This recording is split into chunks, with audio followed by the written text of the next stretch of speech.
Party Nepali communist पार्टीका केन्द्रीय समितिका सबै सहयोद्धा कमरेडहरू, नेपाली कम्युनिस्ट पार्टी र नेपाल कम्युनिस्ट पार्टी माओवादी एकता पक्षधर समूहको बीचको यो एकता र समायोजन कार्यक्रमका सबै उपस्थित कमरेडहरू, पत्रकार मित्रहरू, सबभन्दा पहिला त म आज नेकपा माओवादी एकता पक्षधर समूहको नेतृत्व गर्दै आउने कमरेड चिरञ्जीवी ढकाल, प्रकाश लगायत सबै केन्द्रीय र विभिन्न स्तरका कमरेडहरूलाई हार्दिक बधाईका साथ स्वागत भन्न चाहन्छु।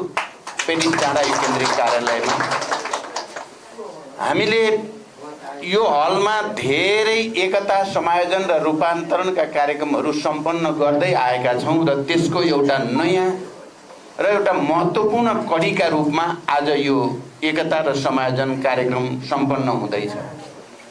प्रत्येक रूपान्तरण एकता र समायोजन कार्यक्रमका आफ्ना केही मौलिक विशेषता, मौलिक चरित्र पनि रहने गरेका छन् र आजको यो समायोजन विशेष महत्त्वको छ भन्ने मैले ठानेको छु। अहिले भर्खरै बडो सटीक रूपमा र संक्षिप्त रूपमा पनि कमरेड चिरञ्जीवी ढकालले जसरी विषयहरू राख्नुभयो, म उहाँलाई एकचोटि फेरि धन्यवाद भन्न चाहन्छु। तपाईले परिपक्व ढङ्गले नै आफ्नो विषय राख्नुभयो र एकताको आजको आवश्यकता, देश अप्ठ्यारोमा छ, राष्ट्र अप्ठ्यारोमा छ, आन्दोलन अप्ठ्यारो स्थितिबाट अगाडि बढेको छ र राष्ट्र जोगाउन, आन्दोलन जोगाउन र जनताको आवश्यकता र चाहनाको सम्बोधन गर्न एकताबद्ध हुनुको विकल्प छैन।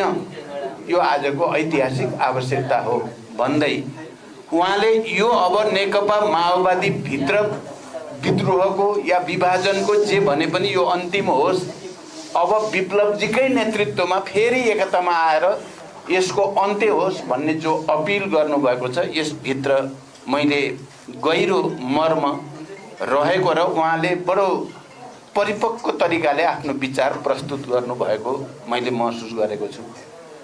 उहाँसँगै आउने प्रकाशजी जो बझाङको एउटा युवा नेताको रूपमा, राष्ट्रिय रूपमा पनि उहाँले भूमिका खेलिराख्नु भएको रहेछ र अन्य केन्द्रीय सदस्य र सबै कमरेडहरूलाई पनि मैले त्यही रूपमा बुझ्छु। अब अहिले जसरी चिरञ्जीवी ढकालले आफ्नो कुरा राख्नुभयो, तपाईँहरू सबैले पनि छलफल गरेर एउटै मत बनाएर अहिले देशलाई एकता आवश्यक छ भनेर नै आउनु भएको छ।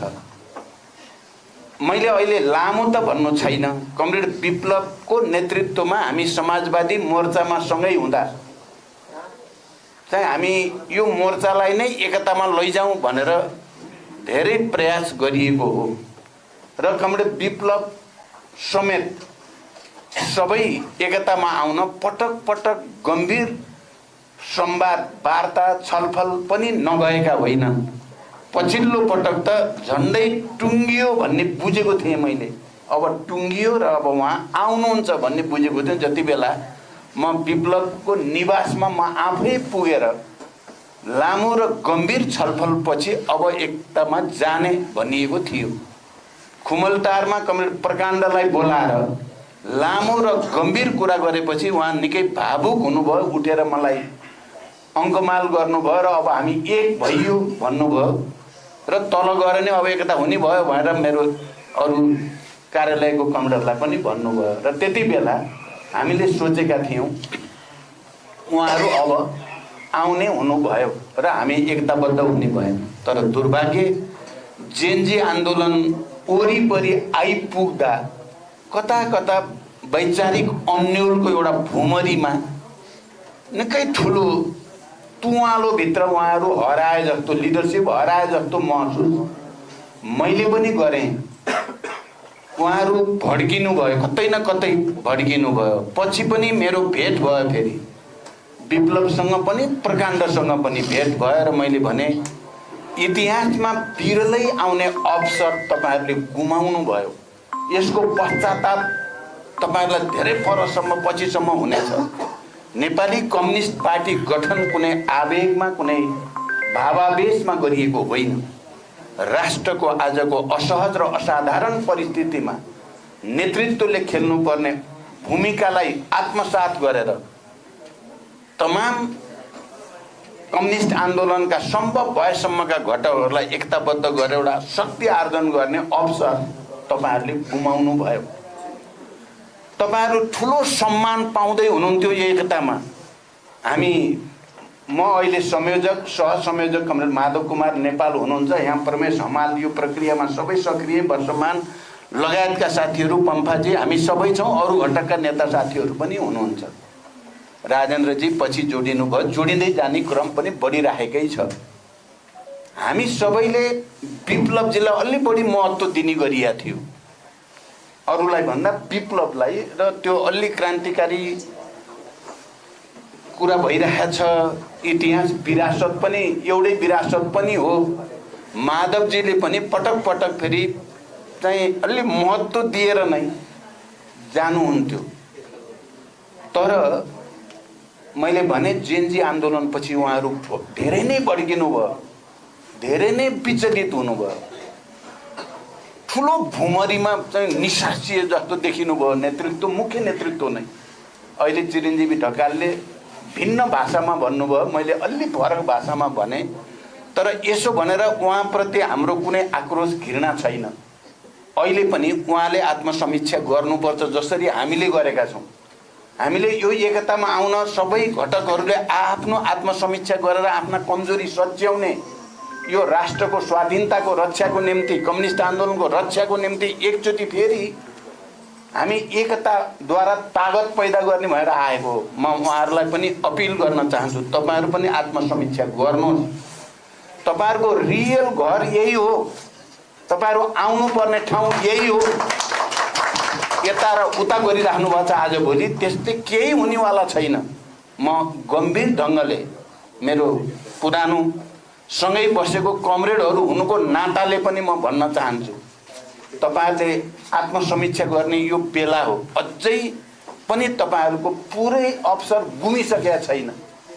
तपाईहरुले आत्मसमीक्षा गर्नुभयो र एकतामा आउनुभयो भने तपाईहरुलाई हामी स्वागत गर्न फेरि पनि तयारै छौँ।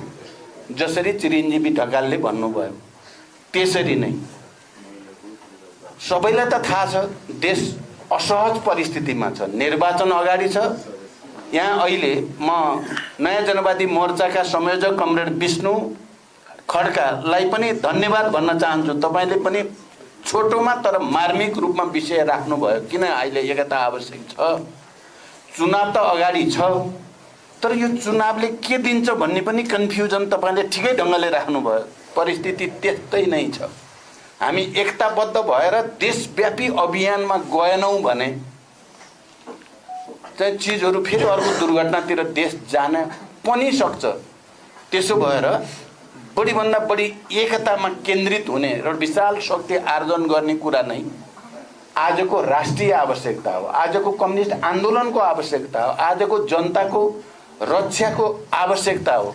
त्यसकारण म सबै अन्य बाँकी घटक कमरेडहरूलाई पनि जो बाहिर हुनुहुन्छ, म उहाँहरूलाई पनि यो महाअभियान हो नेपाली कम्युनिस्ट पार्टी समाजवादतिरको यात्रा आरम्भ गर्ने एउटा नयाँ पहल पनि हो यो।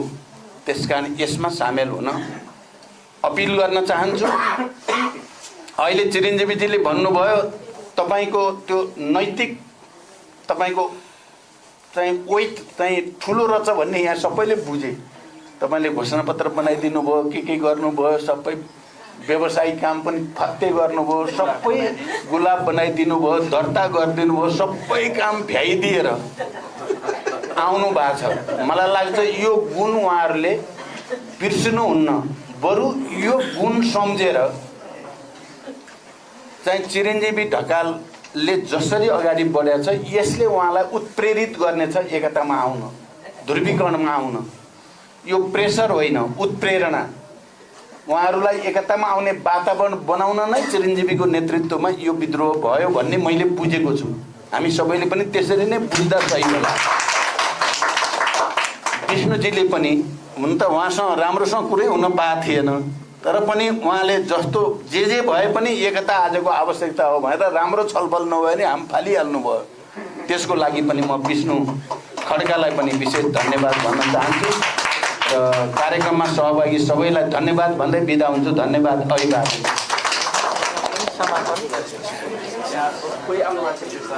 कार्यक्रम पनि यहाँ कल्पना सी आउनुभएको छ, रूपा नगर समितिको सेक्रेटरी, महिला सङ्गठनको कोषाध्यक्ष उहाँलाई कमला सी, जिल्लाको कोषाध्यक्ष महिला कमला सी कहाँ हुनुहुन्छ? बोलाउनु। त्यसपछि अघि टिका नलागेको कमरेडहरू अगाडि आइदिनको लागि अनुरोध गर्न चाहन्छु। कृष्ण राई लगायतका कमरेडहरू जो अघि टिका आउनु यहाँ अगाडि खादा लगाइदिनको लागि म अनुरोध गर्न चाहन्छु। यो अगाडिको पुलका अगाडि राखौँ, फोटो